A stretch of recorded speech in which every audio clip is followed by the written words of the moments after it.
El Observatorio 2070 es una plataforma digital que lo que busca es difundir información sobre el Cantón Cuenca de distinta índole para poder llegar a la ciudadanía con datos que puedan ser de alguna manera más digeribles, mejor procesados, mejor comunicados, pero también con información que les permita a los tomadores de decisión tener accesibilidad a datos que sean confiables, seguros, claros, en el momento de difundir.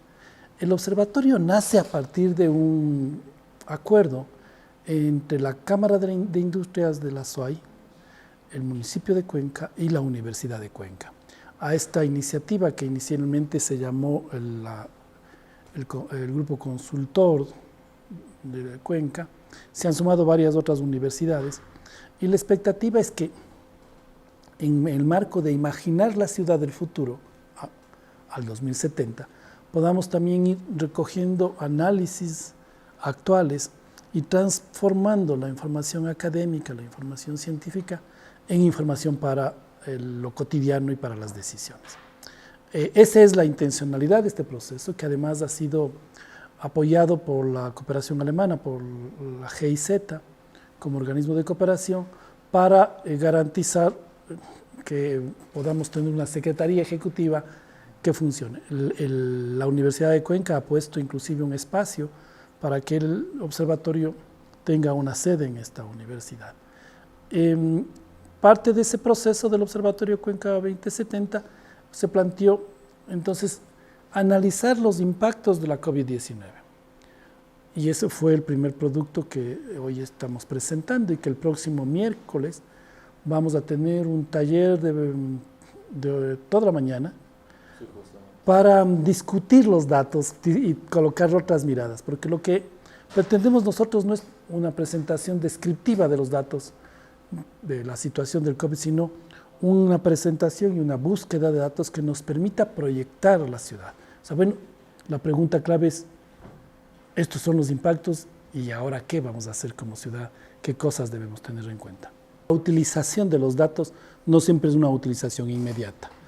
Cuando uno trabaja información para sostener una ordenanza o sostener un programa, aspira a que el uso sea más inmediato. En el contexto de la pandemia, en los primeros meses, por ejemplo, nosotros mismos condujimos una investigación sobre la prevalencia de COVID, que ahí sí teníamos la expectativa de que el COE cantonal use ese dato para tomar decisiones. Eso era una cosa más inmediata. En el caso de los datos de Cuenca 2070, es una información para poder proyectar a largo plazo. A pesar de eso, hay que decir que las autoridades locales han asumido la responsabilidad de que esta información sea discutida y procesada precisamente por los espacios técnicos, en este caso el municipio de Cuenca, ¿no? Justamente la intención del taller que tenemos el próximo miércoles es profundizar y debatir en los datos de salud, nuestra investigación, con lo que piensa el Consejo de Salud de Cuenca. Sí, es una mesa que va a estar moderada por la decana de Ciencias Médicas, la doctora Vilma Bojor, que va a estar el doctor Julio Molina, va a presentar a Andrea Gómez los datos de salud, y la presencia del conjunto de actores de la municipalidad y de las empresas municipales, en la perspectiva de que eso permita profundizar, refinar e identificar qué cosas todavía no sabemos, porque hay cosas que aún no podemos conocer, entonces también sirve para poder diseñar para futuro. Igual, en el tema de lo económico, por ejemplo, va a estar el presidente de la Cámara debatiendo un poco los datos que nosotros tenemos y que ha construido Javier Ávila, economista, profesor de la universidad también, en el informe que construimos y presentamos. En lo social voy a presentar yo los datos de lo social, y va a estar también el ingeniero Froilán Salinas del Consejo de Seguridad, para poder discutir con él. Porque ¿cuál es la intención? La intención es que entonces se apropie de la estructura municipal de la información que les permita ir diseñando sus políticas, sus programas, no necesariamente de manera inmediata, ¿no? Pero sí de manera consistente en esta construcción de una ciudad de largo plazo. podría decirse que también es como una ayuda mutua para saber cómo se está encaminando el tema, por ejemplo, de la ejecución o la planificación, qué sé yo, del alcalde, de cualquier autoridad que esté en el punto central de la ciudad, en este caso Cuenca, para poder ayudar a solventar ciertas necesidades, como bien lo menciona, algunas no tan inmediatas, pero otras sí. Sin duda, sin duda. En los temas de salud, por ejemplo, se plantean algunas pistas de lo que debería ser las áreas de trabajo de futuro.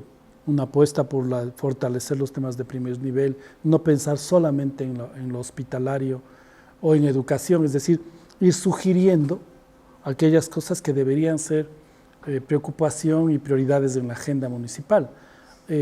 A la larga, el que la ciudad esté lo suficientemente informada e informada de forma clara, simple, de forma llana con los datos, va a permitir también que la ciudad y la ciudadanía pueda hacer un ejercicio de acompañamiento, si quieres llamarle de veeduría, de esas decisiones, de que se tomen decisiones basados en datos, basados en revisiones científicas, para que no sean decisiones al azar o solamente marcadas por la inmediatez de la cancha de la política.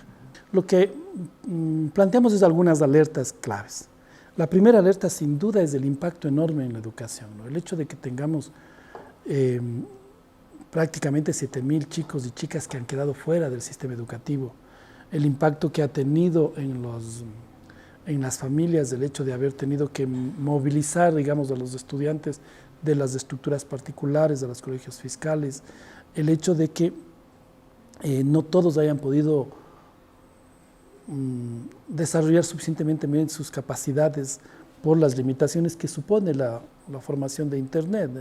No es lo mismo aquellos jóvenes, aquellos niños, aquellas niñas que tuvieron acceso a Internet de aquellos otros que tuvieron que tener que compartir el teléfono entre los 3 hermanos, o que hacer la clase, el uno aquí, el otro en la mesa de al lado y el otro en la de más allá, con el ruido que eso suponía para todos ellos.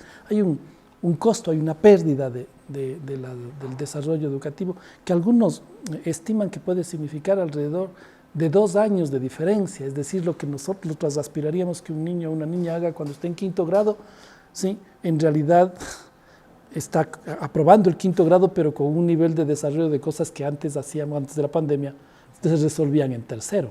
Entonces, hay un impacto en la calidad de la educación en todos los niveles, incluido el nivel universitario, y hay un impacto también en la incorporación de los jóvenes y los niños al sistema educativo, sobre todo de jóvenes y niños.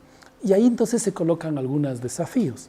Nosotros necesitamos territorios en donde el acceso a Internet se convierta en una prioridad de servicio público, como puede ser el agua potable o la energía eléctrica. Ese es un debate que tiene que tener la ciudad y los cantones, y particularmente Cuenca, porque esto ha pensado en Cuenca. ¿Cómo vamos a garantizar que las escuelas, digamos, los colegios, los centros educativos y las mismas universidades, demos un salto tecnológico que permita que los aprendizajes que hemos tenido este tiempo nos ayuden, ¿no? para resolver las necesidades educativas?